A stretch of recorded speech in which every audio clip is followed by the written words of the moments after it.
The views and opinions expressed on this station do not reflect the owners, management, staff, clients, or partners. Medical House presents Bermuda's most viewed and listened to talk show. The Daily Hour starts now.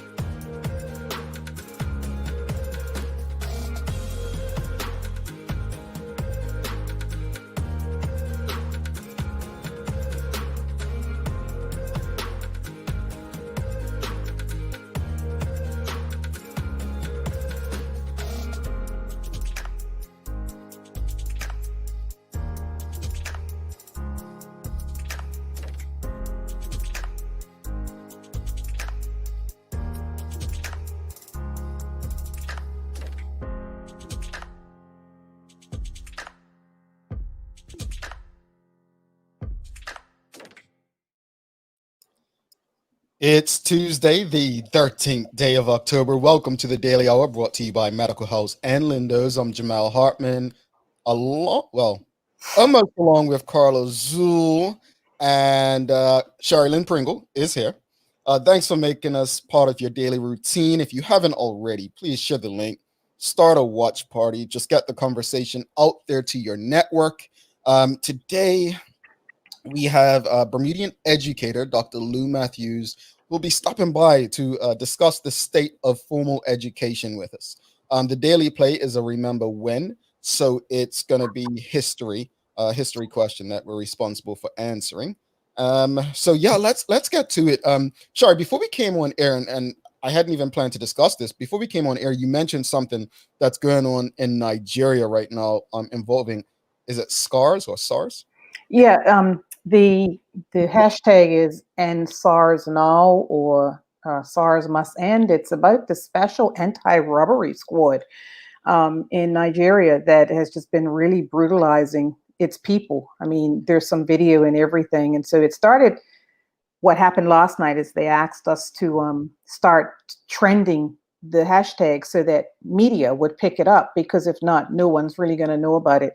So I was up for a little while just reading about it, and it's just a brutal police organization that literally beats people, robs them, shoots them, and they're official, but they've actually apparently been disbanded now. But there's still protests and stuff going on. So it was ironic that everybody's having issues about something in their country. Yeah, I saw on Twitter people hashtagging it, and I saw it trending. And when you mentioned it just now, I was just like, I maybe I should have read about that. I was actually on LinkedIn all yesterday reading just different economic stuff, and so I wanted to get back to it. But I find it's very interesting. I mean, police brutality, you usually hear about it mainly in the West. You don't. I mean, at least from a mainstream perspective, you don't really hear about it on the continent, right? Right. Yeah. Sad situation, but hopefully the fact that it's been disbanded, I mean, that doesn't take away what's been done already. But well, they disbanded the group, but they say they're going to be redeployed into other groups, other police agencies. So that's not they're protesting. The officials are saying, no, you can't protest, and so that's causing more protests. So it's going to be interesting to watch. It was just not refreshing in like, wow, great, but refreshing to be actually looking at stuff that's going on somewhere else, because the U.S. is a right royal mess. Yeah, indeed. Well, I mean, switching to the U.S., obviously the election, I think you gave me a countdown of 22 days yesterday. Yesterday, in one of our chat groups, one of my partners shared a video of her father and sister at the polls. And the polls in Georgia, people were waiting for 7 hours yesterday. I mean, one of the things I remember, and some people may say, oh, that's because it was low voter turnout. But in Bermuda, I mean, people were bragging about how they were in and out to vote, right? Mm-hmm. Is this a form of voter suppression, or is this just how it is? I mean, I've never voted in the US, so I honestly don't know if this is normal. It's definitely voter suppression. And I think one of my posts yesterday or late last night was the fact that different counties had different wait times. And basically, if you lived in a black county, you were waiting 6, 7, 8 hours. There was even one person that waited 12 hours. But in white counties, the wait was significantly less. So, and I suppose they're going on the the thought that in white counties, those people are going to vote Republican, but that's not necessarily true. So it's actually pretty sad, but it is a form of voter suppression. I mean, the Republicans putting out ballot boxes, fake ballot boxes for people to put their mail-in ballots in. That's started happening yesterday or day before yesterday. So it's just a whole lot of mess, and it's just stuff that you never thought would happen with voting in a country as great as the USA, right? Oh, yeah, at least as great as they sell it to us as. But Yeah. don't forget, we do have Lou Matthews, Dr. Lou Matthews showing up. We'll be talking about formal education. By the way, we use the term formal education, and I have people that ask me, like, what's formal education? So just formal education, you can Google it, but it's basically traditional education. It's in school, so it's schooling. Education and formal education are very different. Education is something you can get on YouTube daily. It's something you can learn through the daily hour. Formal education is a form of schooling. It's traditional settings. So that's the difference when we say what form of education we're going to be discussing. Formal education, that's where Dr. Lou Matthews is an expert at. All right. Right. Let's see if Carla's ready now. We haven't even teased her enough yet. We haven't teased her. Yeah. All right. Let's see what she sounds like. She was sounding a bit, well, never mind.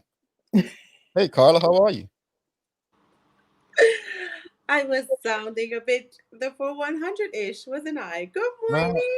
No, you sounded more Terminator-ish. Yeah. Tracheotomish.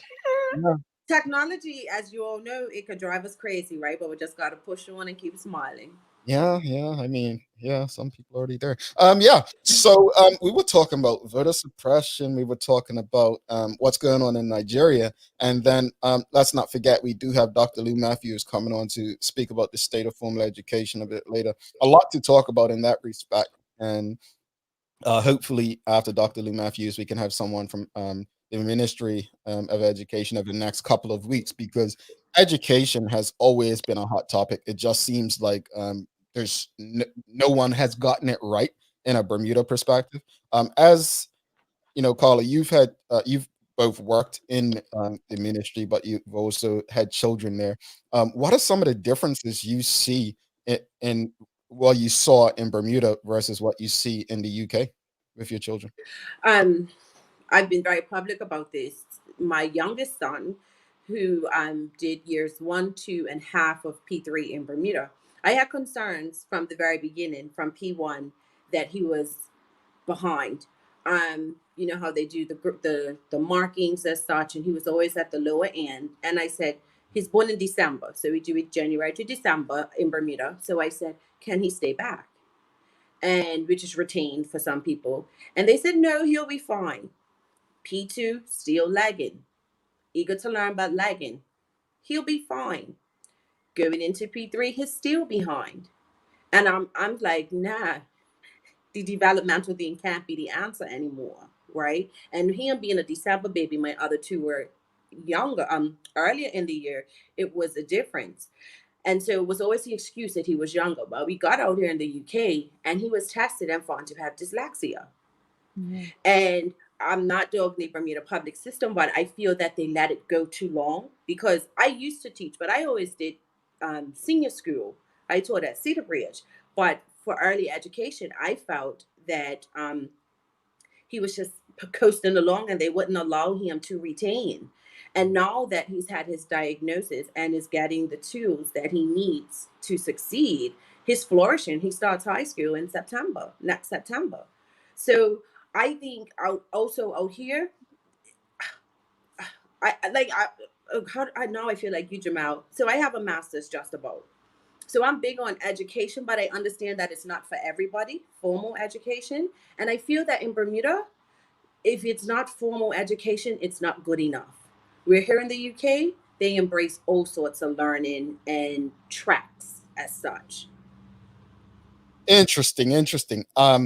I definitely I've seen the goalpost shift over the years, and what I mean by the goalpost shift, from a formal education perspective, it's you need to have a degree. Uh, then it's like you need to have a certain level of degree, and then it's what school did you go, and then it's what program did you start. Like it's just so much. You've seen the goalpost shift, and that's why I don't shut down formal education. At least I don't think so. But that's why I challenge it to us one and more. Um, we should demand more than formal education, because at some point it's like the goalposts have got to stop these shit. It's got to stop the whole shift to make people feel comfortable. Mhm. But I do appreciate, and we'll get into this with Dr. Lou Matthews. I remember when Teo and I were on the air one time, and I said I'm in favor of special schools, and what I meant, is a school for tech, a school for arts, a school for special athletes, and an academic school. I was always in favor of that. But what I think I was forgetting through all of that is something that I know is dear to Shari's heart, which is Afrocentric education, which again we'll probably get into with Dr. Lou Matthews. I think when we talk about education, everyone's always thinking math, English, and business, but we forget about when you put stuff within children and within people, there's a greater purpose. um I was a horrible student, and I take a lot of responsibility for that, but systematically, I mean, Carla just explained me. um it's I don't blame my teachers. I think I had phenomenal teachers. I just think based on what they were given to work with, they did the best I could, but I didn't start appreciating education until I got out of Bermuda at a higher education level, because that was the first time that I was doing something that I actually liked to do. I was doing radio and television courses. I was actually doing more writing and stuff. I didn't have to do things that I just had no interest in. I was not good at. Mhm. And I get the purpose of that. They're trying to create well-rounded individuals. So, yeah, it's education is it's just so political. Go ahead, Carla. But even with the qualifications, it then depends on which ones. Because when I went to uni and I came back with a degree in journalism, people laughed at me. People were like, why would you get a degree in journalism and you could just do it? Because my editor at the time where I worked, he was a bartender before then, and he had no formal journalistic training. He just got in, and people were like, no, you're not going to make money. You're not going to be able to be successful if it's not a doctor, a lawyer. Mm. What else was the key thing? Or an accountant back then, Well, So if you went to certain schools, you were only supposed to be a doctor or a lawyer, according to some. I mean, that's just the way that they thought. I want to touch on this comment. Both educational systems, public and private in Bermuda, had pros and cons. Well, I think that statement is probably I'm indifferent to it, because I think there's one education system. They're all Eurocentric education systems. So I don't think there's much difference. When we talk about education systems, we're actually talking about systemic and systematic education. And I think they're legit. They have different ways of teaching the same systems, but it's the same system. I think you're talking about the different pros and cons between each model within that system, probably, but they're definitely the same system. Well, how Um, about the pros and cons being that whether you pay or you don't pay? yeah, I mean, I mean, really, that's you what it comes down to in Bermuda. Well, I was in college, right? This guy, I went high school with him at Northland before we headed off to Cedar Bridge. And we were in college. He was studying automotive. Mm. And it was this white Bermudian guy there who went to Saltus, and he was studying marine. And this guy tried to crack on my old schoolmate from Northlands. And he said, it's funny, I went Northlands, you went Saltus, but here we are in the same place, pretty much similar programs. My point is, folks, it's like you could spend $20,000, and I mean just rely on your tax-paying dollars, and still have your children end up in the same place. It's a matter of what you believe the pros and cons are, how you believe those education models best serve your children. Is it truly better? I mean, are the rules a bit safer for your children? I don't know. I'm not criticizing one or the other. And I have no issue with people putting their children in private institutions, none whatsoever, because at the end of the day, it's like discipline to me. People must do what's best for them and theirs at the bottom line. So you will never hear me criticizing a person who has a child in public, private. It's on you on what you believe is better. And only you, truthfully, who live and raise that child, truly knows what's best for them. That's true. Carla, Charles says I have a master's, just about. Carla, Because I haven't got my earned the results degree. yet. You just don't have the paper yet. Kathy Brumby, every child learns differently. Camille Burgess, Bermuda is so behind. My son had ADHD. They never followed the accommodation set by his caseworker from CAS or from Dr. Granger because he was, in brackets, what they said, a high flyer. They did nothing. Terry Too Cool says we need to find out people's purpose and passions early, nurturing that from young. Oh, I agree. That's why I agree with the Montessori kind of vibe. Sean Smith, what is the real problem with public education? Is it the curriculum or the system that delivers the curriculum? That's a good question, Sean. I think it's systemic. It's systemic. I don't think we can ignore that. We have to go to the news, don't we? Don't forget, folks, we have Dr. Lou Matthews. This, like I always say, to share the Link Starter Watch Party because conversations are rather important. And I agree that this one is. It's everyone has an opinion about formal education. Everyone. So we want to ensure that you're a part of this conversation. You get involved. You ask the questions, and yeah, we make it a good conversation. All right. So we're gonna go to the news with. Hold on. No, I'll say it. Well, no, we're having a party on Thursday, right? Somebody's having a birthday. Carla's birthday is on Thursday. Oh no, is it Shara's or Carla's?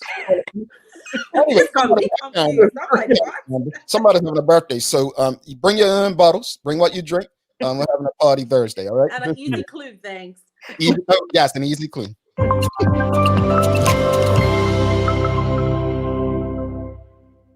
A founder of the Free Democratic Movement said that stronger anti-violence policies were needed to improve the party's chances of victory in a general election. Desmond Crockle, an anti-violence campaigner and community worker, said he would like to create policies that promoted better cooperation between agencies. Mr. Crockle is director of Youth Visions Promotions, a promotion and events company that aims to increase social harmony. He is also the chief editor of anti-violence magazine Visions. He also told the World Gazette that the FDM had a chance of forming the next government. The first step, Mr. Crockle said, is to get ourselves up and running. Step 2, we need to become a formidable opposition, not the official opposition, but the people's voice. Then step 3, he says, is to become the elected government that people can identify with. That could happen in time for the next election. A paddleboarder is to take on his next feat in a 50-mile trip from an offshore buoy to a bay. Matt Carr plans to make his way from the Marcus southeast of Bermuda back to shore on a stand-up board. Mr. Carr, a corporate lawyer from Devonshire, will make the attempt in aid of child sexual abuse prevention charity, Saving Children and Revealing Secrets. He took part last month in Kayak for Kids, an annual circumnavigation of the island by kayakers, paddlers, and surf skiers to raise funds for SCARS. Mr. Carr started the event with a non-stop 40-mile paddle around the island in 10 hours and 36 minutes. He expects the 50-mile challenge to take about 15 hours and to end at Devonshire Bay. He will make the attempt this weekend, providing the weather is favorable. Turning to international news, CNN reporting a Canadian woman has returned 5 artifacts she took from Pompeii in 2005, saying that they've plagued her with bad luck. The woman, identified only as Nicole, sent 2 white mosaic tiles, 2 pieces of amphora vase, and a piece of ceramic wall to the archaeological park of Pompeii, along with a letter explaining her decision. I wanted to have a piece of history that couldn't be bought, the woman wrote, who said she was young and dumb at the time. Now, this is karma. Since returning to Canada, she says she has suffered 2 bouts of breast cancer. Thankfully, she's been okay, resulting in a double mastectomy, and her family has also been in financial trouble. We could never seem to get ahead in life, she wrote, blaming the bad luck on stealing the tiles. Sherry, No Bra Day is about the fight against breast cancer. You celebrating with me today, Sherry? Yeah. Jamel, you better not have a bra on. Smile. A lot of people know someone who has experienced breast cancer. It is a horrible disease which can have a heartbreaking conclusion.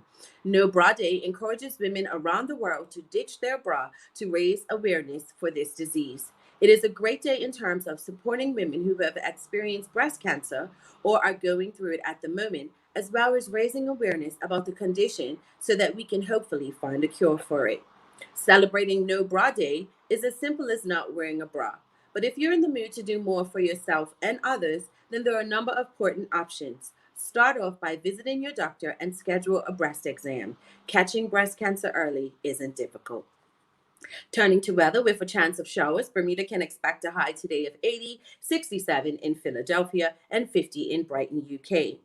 Don't forget, Medical House is your number one source of PPE supplies, masks, face shields, disinfectants, sanitizers, gloves, gowns, no-touch thermometers, and so much more at the lowest prices. Visit Medical House today at 22 Millreach Lane in Pembroke. And on a programming note, my favorite, don't forget to tune into the full100radio.com tonight for Nighttime Jams, featuring some of your favorite romantic classics. That's your Daily Hour news break. What are you laughing at, Sherry? She just loves the end of her newscast. Love it. Hello? Yes. What? I can't hear you all, but You can't hear us. We can talk about it. That means we can talk about it. commercial break anyway. Good day, Medical House Doris speaking. Can I help you?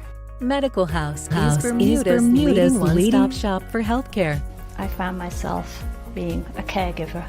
Even though I was a nurse, I still needed help on, what was available in hospital beds and all that kind of equipment, and I knew where to go. I went to Medical House. Bermuda's top doctors, dentists, care homes, and the hospital choose Medical House for a wide range of products. These same professional quality products are available to you for home health care. I was very pleased with Medical House and the help they gave me when I most needed it. Your experience with Medical House is about getting your needs met, but we also try to provide knowledge to help you through whatever you're experiencing. Medical House is on Millreach Lane in Pembroke, where there's private parking right outside the door. I would recommend them to anybody. Call or visit Medical House today. We're constantly impressed by the innovative work of the whole food industry seeking new sources for gluten-free versions of our favorite traditional foods. Miracle Noodle makes authentic, delicious pastas from the konjac plant traditionally used in Japan for the manufacture of grain-free noodles. And they've diversified, offering miscellaneous good eats for the gluten-sensitive. We're featuring Miracle Noodle spinach angel hair and 95% organic fettuccine noodles, shirataki rice, pho and pad thai ready-to-eat meals, and chicken and beef bone broth. Lindo's. Why go anyplace else? I don't know what happened just now. I think the gods blocked me from whatever nonsense you all were talking. But on that note, Can you hear me now? You hear me now? What is it written? Because he heard boobs, he heard no bra, and went crazy, Sherry. He thought we was gonna rip it off. It's nothing to rip off if you're not wearing one. But thankfully, I'm so short, you can't tell if I am or not. Woohoo! On that note, it's not me. It's just like eating and drinking, and it's like, you know what? Wait till Thursday and bring your little drink, your beverage. You all with these uncomfortable conversations for a brother. But anyway, that's important. Catching it early is definitely importance, and I think one of the things I've learned over the years is with breast cancer, learning that it's not just women that it can impact. Obviously, the percentages are much higher, but reading things over the years, you understand it can impact men as well. So get checked, folks, as Carla said. I'm Dr. Lou Matthews. Don't worry, when he comes on, I will hold him up. I will, you know how I am about time, folks. We start on time and we finish on time. So when he joins us, we will be discussing that. Before we went to break, though, Charles had an interesting question. He says, should we expect for our political leaders to have their children in public schools? Political leaders or public education teachers as well? Because for me, and I mentioned this the other day, Jamal, I have a problem with it. I mean, I hear what you're saying. Everyday people, I think you can do what you like. I personally am not a proponent of private school up to a certain age. However, if you are a teacher or a principal or an administrator in the Bermuda public school system, and your child is in private school, unless, for example, they have special needs and they may have to go to another school, I think it's hypocrisy. Mm. Mm. What are your thoughts, Sherry? I go back to what you said earlier, Jamal. It's your personal choice. You mean it's your pocket, it's your child, it's their well-being, and I think just because your employment puts you one place, it doesn't mean that your children have to be subject to who your employer is. And so you have to do the best for your children. I had my daughter Sydney in public school right up until I couldn't bear it any longer. My sister was a school teacher, and and I appreciated public school, but when we had to make the decision to change her, we actually took a different route and we sent her off to boarding school. Yes, it hurt the pocket, but I could not deal with the social issues that she was having while in public school. Indeed. I mean, I get Carla's point, but it's like, don't laugh at my analogies either. But worked at a pizza joint in Bermuda, right? And it's like you work at this pizza joint and you're ordering like fried rice from the place next door because you're like, I don't want to eat what I work around every day.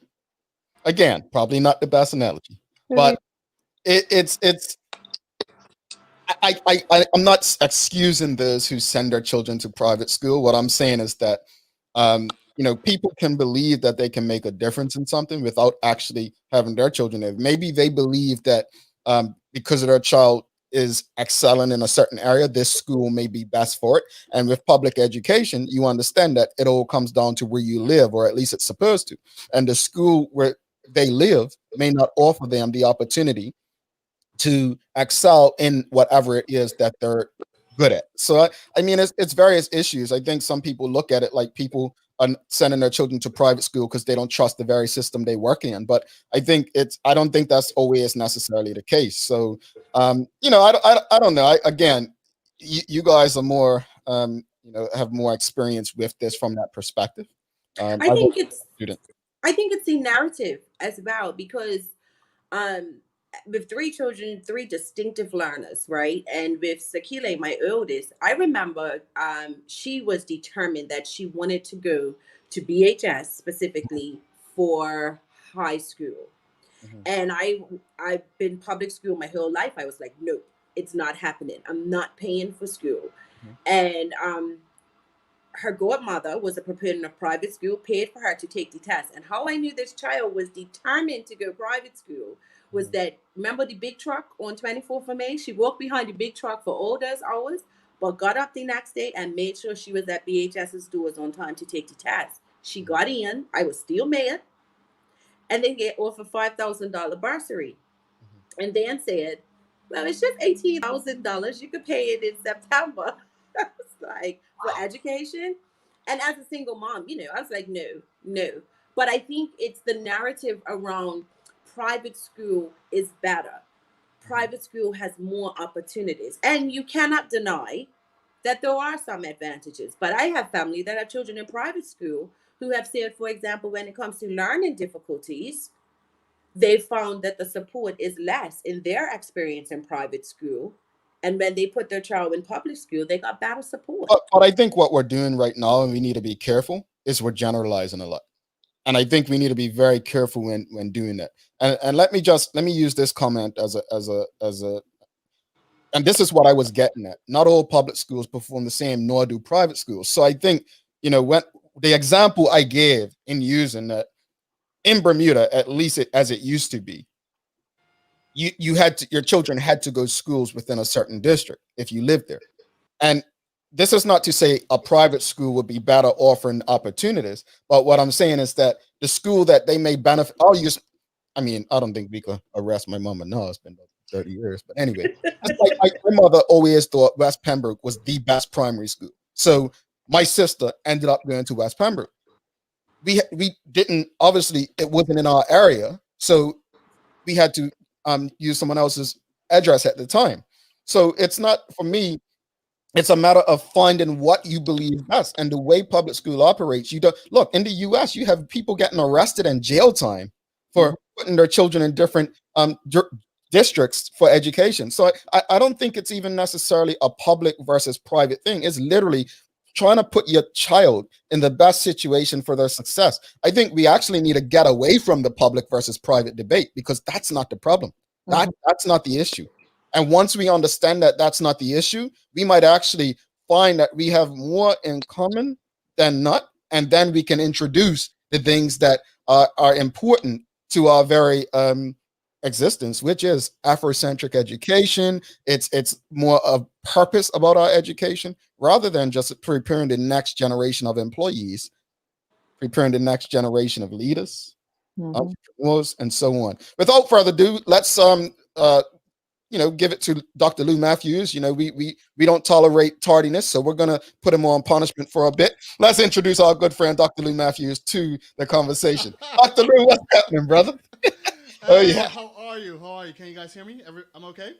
We hear you well, man. We hear you well. So Dr. Lou Matthews, folks, if you don't know, he has a show that he does on Wednesday evenings, and I do catch it every now and then. And I am not a math guy, but it's not just about math. It's pure education. So I appreciate it when I can tune in, and I'm thankful for you doing that, especially from an educator perspective. But let's get right into it. Running a bit behind time. What are some of the challenges that you encountered during your time in Bermuda's education system? Good morning, Bermuda. Good morning, Jamal, Carla, Sherry Lynn. Listen, I appreciate you guys. I appreciate your show. Let me just thank you, first of all, for being here.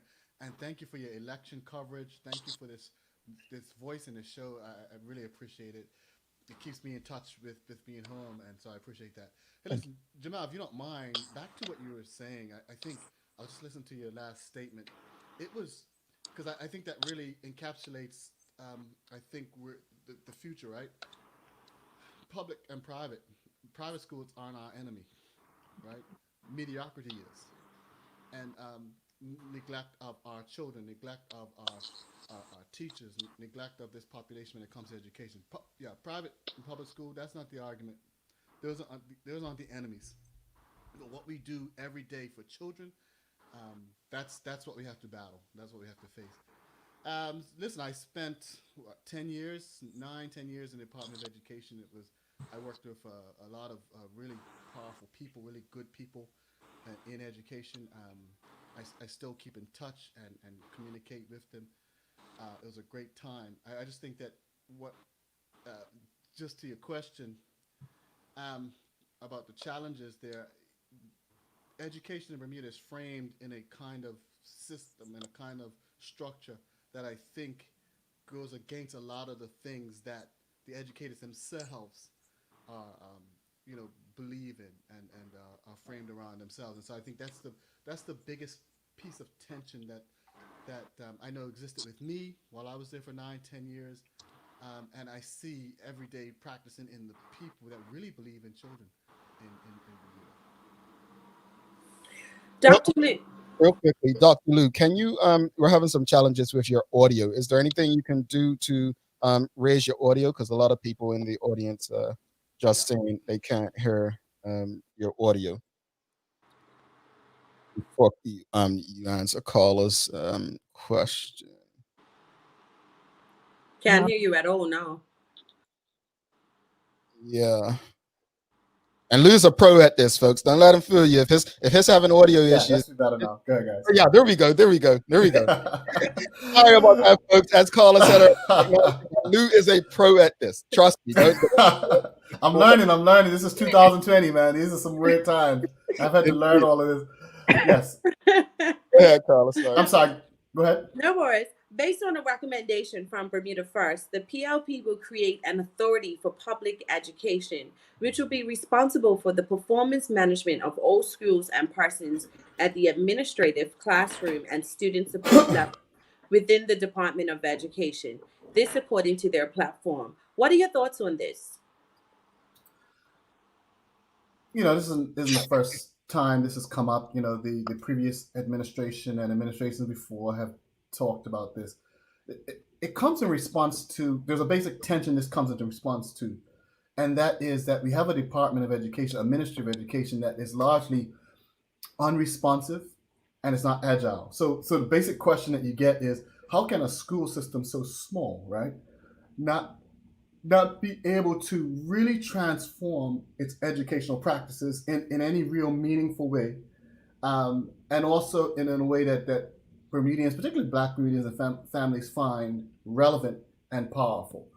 And to do that, we have to be agile. To do that, we have to be responsive. And the Department of Education, particularly the Ministry of Education, or the Ministry of Education, particularly the Department of Education, because they are two different things, isn't able to do that, right? And so the response is then, well, let's create some sort of structure, another structure to kind of help us do this in similar ways that the Bermuda Tourism Authority was set up.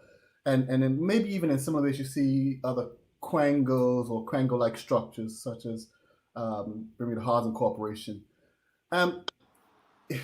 It's another structure, right? And so adding another structure really doesn't sort out these kinds of issues. I think what another structure does, like an education authority, it's just a power thing. It's you're transferring the power brokerage to another set of, or another group of people who have a certain amount of power over education.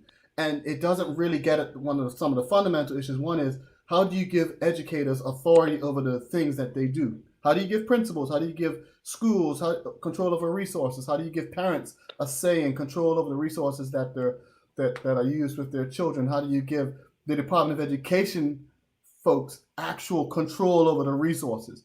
And currently, that's not the case. Currently, the structure of the Department of Education, with all of these talented folk, are stuck in a model that's controlled by the civil service structure. So there's the Department of Ed in the Ministry of Ed, bounded by the civil service structure, and then you have the political structure above it. There's just the Minister of Education. And the Board of Education. You have these structures that really make it very difficult to buy pencils, to hire people. And so I don't think an education authority in and of itself is the answer. People want less. People want more freedom to purchase, more freedom to hire. People want more freedom to jump in and fix the plumbing in the building. At one point in the Department of Ed, we had one plumber assigned to us through the ministry, not the Ministry of Ed, but through the civil service structure, one plumber for 30-something schools, assigned to us at one particular point in time. And so if water went down in the old structure of Prospect, right, for example, or an issue in Elliott, things got tied up and we could not be responsive to children's needs. And so I think that's the big issue. It's educational authorities, these are fantasies. These are structures that ministers come up with and they push, and it ends up distracting educators from the work they have to do every day, rather than just fix it and strengthen some of the issues that people complain about, people talk about every single day. And that is, they want safe schools, they want healthy schools, they want really good teachers, right? Mm-hmm. And so look at the past union disruptions. They all center around hiring issues. Where's our teacher? Where's our program? They center around buildings. Mm-hmm. I'm in a sick building. I'm dying. I'm getting sick. They center around some very basic ideas. But Lou, I have to interrupt you because you're preaching, and I'm loving what you're saying because it makes sense. Not because I like you, but it makes sense. And I have to jump in because I think what was sold, and this is what I said, and the Minister of Education responded to on a post right before the election. if we use the current authority that they created as an example, which everyone was, notice you haven't heard anyone say anything over the last 12 months about it. And it's not because of COVID, folks, right?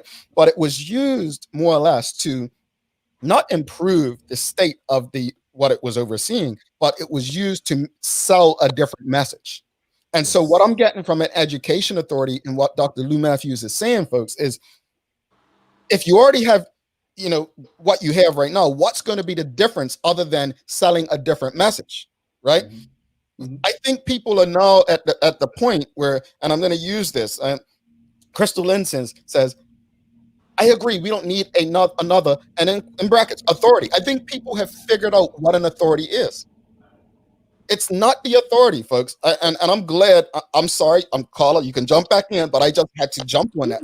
People have been sold this bag of goods because of how it's been manipulated to believe an authority is the be-all end-all. And let's be honest, before this pandemic, that authority that was created in 2014 was being exposed.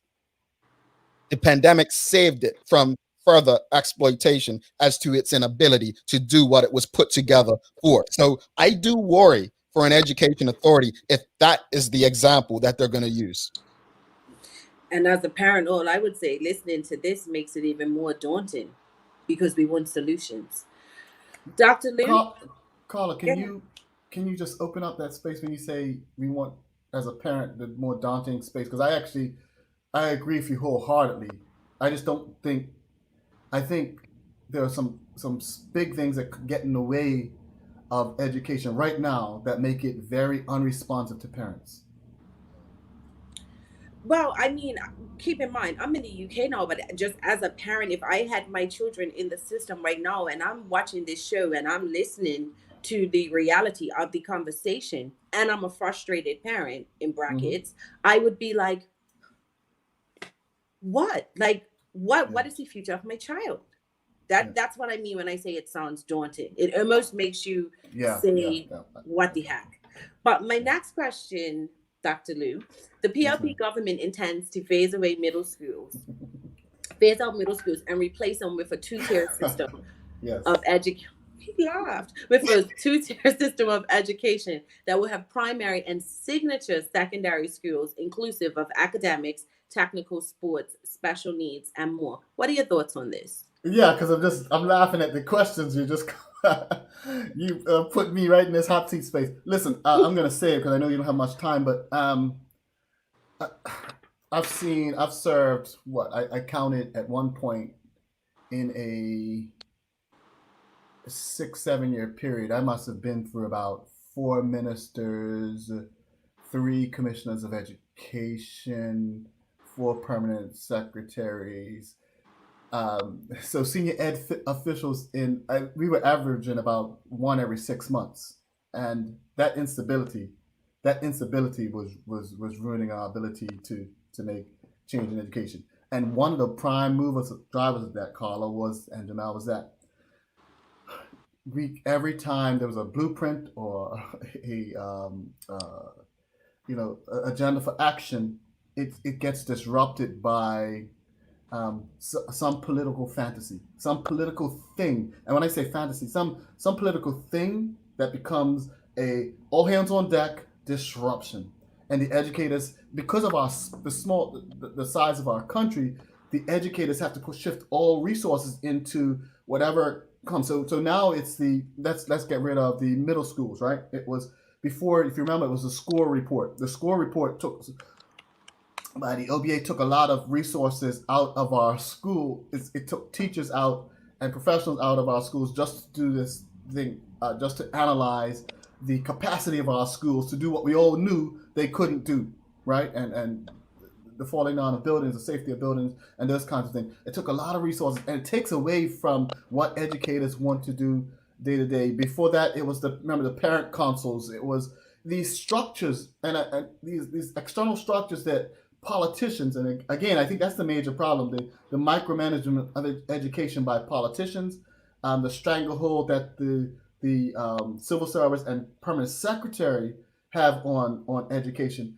really puts a stranglehold on the work educators can do. And I see the middle school thing as as the same thing. Now, this was a part of the PLP platform before the PLP just got into power, and they brought it into education. So this was a done deal. This was not consultation with the department or the Ministry of Education proper. This was a done deal. It was not if it made sense or not. It was something that the politicians said, this is what we're going to do.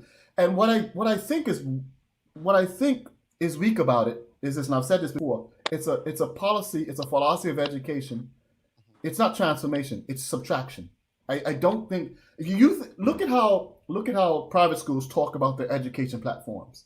If you look at Saltus, and I think it was Saltus with its $10 million STEM, I think it was STEM robotics building, or so one of the private schools. If you look at what Summersfield is doing. If you look at what they're doing, they are investing in their spaces, right? They're growing their spaces, and our space in public ed is being dictated by subtraction. I don't think you continue to communicate a philosophy of education to the Bermudian people who just want powerful things for their children by subtracting. I'm going to take away middle schools and just leave it as it was before. Mm-hmm. That's not a philosophy of education. You know what people want, again, you look at what Bermudian people want. They love small schools. Mm-hmm. They just want them safe. Yeah. They just want great teachers. Real quick before you jump in, Shari, I just this comment came in, and I want you to touch on this. I'm going to also touch on it. Cherie Dill says, I think the point of the authority is the political influence. So the authority alone is not the answer, but having them turned inside out at each change in government, in addition to agenda items prioritized based on maintaining votes, has seemed to be counterproductive. Thus, an authority may alleviate the political influence. Let me answer that before you jump in, Lou. I think what I would say to that, Cherie, is that what the authority eliminates is accountability. And I think that's most important. When you give people the money and freedom to run an organization, accountability, there's no accountability. And you can say that there's people on a board and there's boards. Let's be honest. These boards are filled with political figures, with political ties. So the politics may be eliminated as far as elections go. But you can't, let's just look at the Bermuda Tourism Authority. When it was created, who was the chairman of that authority? A former politician, tourism minister, who was voted out, who had his own challenges within tourism. So I haven't, an authority has not proven for me to work as of yet. Sorry, go ahead, sorry. Lou, Afrocentric, African-centered education is spoken about on a regular basis and is slowly trickling into the school curriculum. Why has a school just for Black students not been created to facilitate this when other race-based, gender-based schools have been allowed to exist for decades? Yeah. I'm a big proponent of Afrocentric education. I'm a big proponent of culturally relevant pedagogy. If you look at my own history in my own space, that's very important to me. It's a structure, right? The question is, why don't these structures exist that focus on that?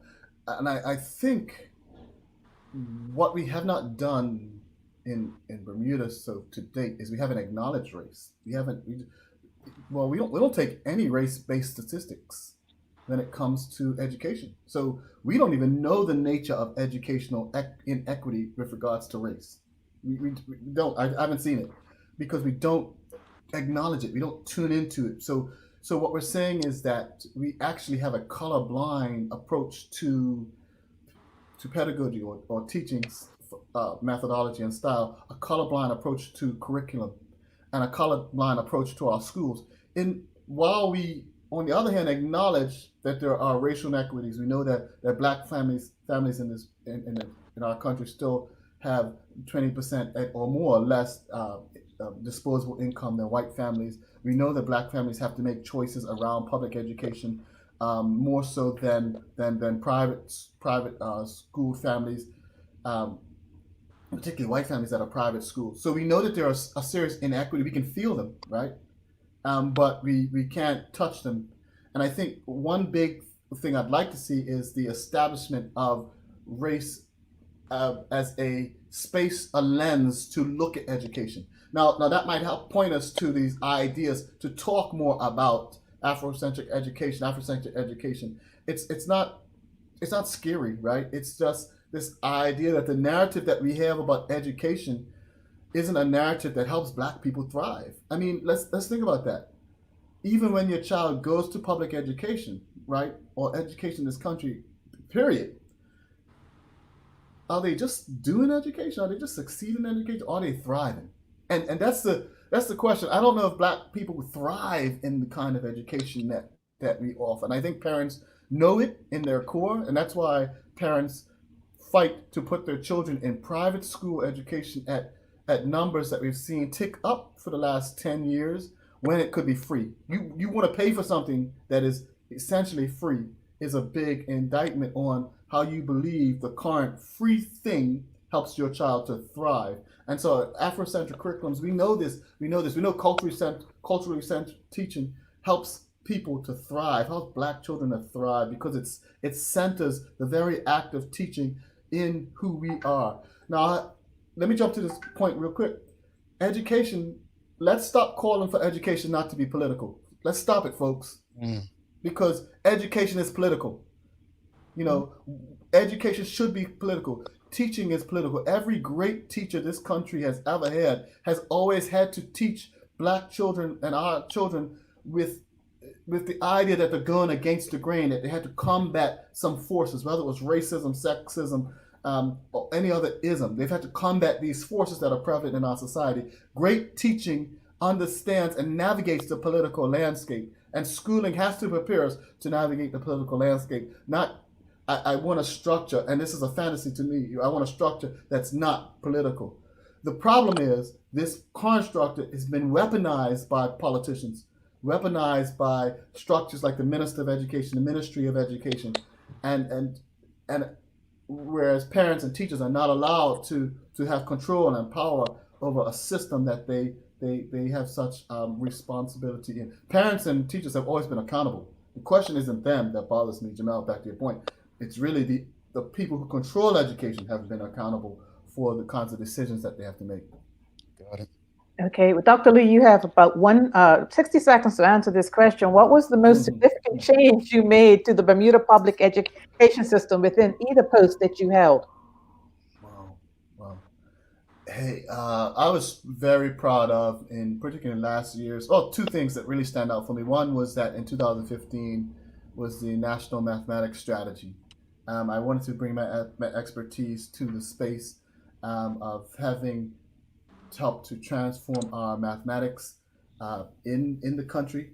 It was a strategy I was proud of. It brought together principals and teachers to really tap out a 3-year strategy that could arrest our experiences in mathematics. We saw some positive things in the first year. It was defunded with new political change. That's again back to those other issues for reasons unbeknownst. But I mean, I think that was a part of it. And you still see aspects of it continuing today in the Bermuda Council of Teachers of Mathematics. You still see it in other places. And so I was really proud of that influence and that work, and I'll continue to do that. The other thing is the invent of success academies. We tried as well to really begin to bring therapeutic schooling to the space of our schooling programs. This idea of healing and responsiveness for families and for children early in the space, and with the creation of success academies. I think you'll see them at Heron Bay and one up in the just to revitalize our alternative education program. And I was really proud of that because it aimed to really turn around the access Bermudians have to things like nurses and psychologists and counselors. And that's still something that's a daunting space in our country.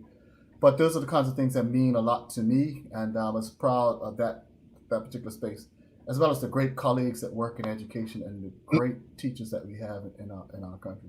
All right, Lou, real quickly in 60 seconds, gotta go pay some bills, but let us know, what is the prime solution to the problems that public education faces, and what have you learned in your time overseas that you can bring back to Bermuda that Bermuda can benefit from?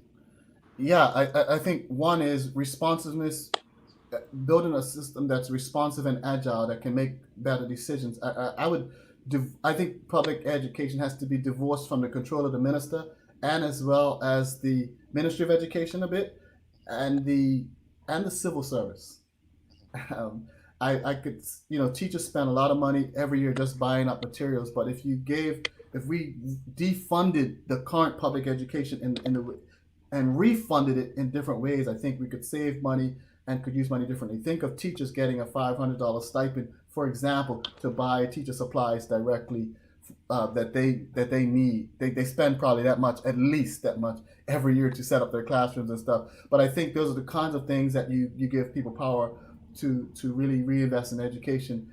Parents and principals with the powers to hire their teachers directly will sort through some of these HR issues. But I think the push for Afrocentric curriculum, culture relevant pedagogy is one, because that gives a relevant curriculum. So parent teacher control, principal control over resources, 2, relevant curriculum.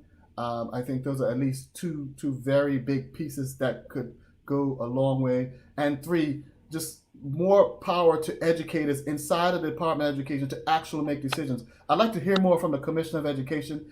I think the Minister of Education needs to stop being the public voice of education, because he is not.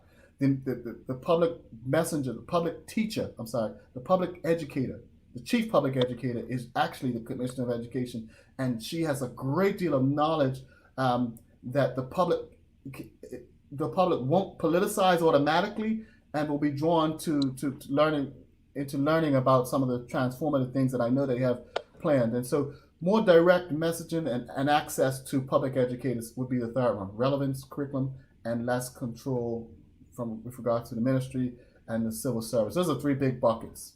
All right. Dr. Lou, we'll definitely have to have you back.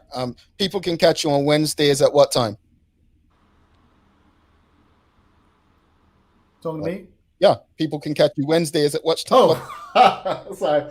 7:30 Eastern, Pie Before Dinner. We have a Facebook group called Pie Before Dinner, 7:30 Eastern. Pie Before Dinner. This week we're talking to parents. All right. Talking to parents. I'd be interested to see how they respond to the current challenges. But Dr. Matthew, we'll definitely have to have you back again, because education is a hot topic. It's not going to Anytime. Thanks for having me. Thank you for coming by, and talk soon. Take care, guys. Alrighty. 30 days. All right, Dr. Lou Matthews there. Sherry, what you got for us for the daily play? It's really easy. Go ahead. What? No, I'm gonna say I'm gonna get it one try, but go ahead. You probably will, because in the interest of time, in honor of Metastatic Breast Cancer Awareness Day, the oldest charity on the island was founded in 1945, and they are Bermuda Health Center. I was just going to say Bermuda Cancer and Health. That's it. Wasn't it called TB? Used to be called TB Cancer and Health. Now it's called Bermuda Cancer and Health. So Carla didn't get it right. I didn't get a chance to. You both got it. Okay, hold on. Oops, that's not the one. Shucks. Thanks again to Dr. Lou Matthews. Sorry we didn't have as much time. Dr. Lou was a bit late, but we definitely will try to have him on again in the future. Education is always a hot button topic. Carla, what you got for inspiration for us? Fall 7 times, stand up 8. It's a Japanese proverb. I mean, what if I break my... Okay. Yeah, no, good stuff. Keep going, folks. Keep going. I was just thinking. Any final words, Sherry?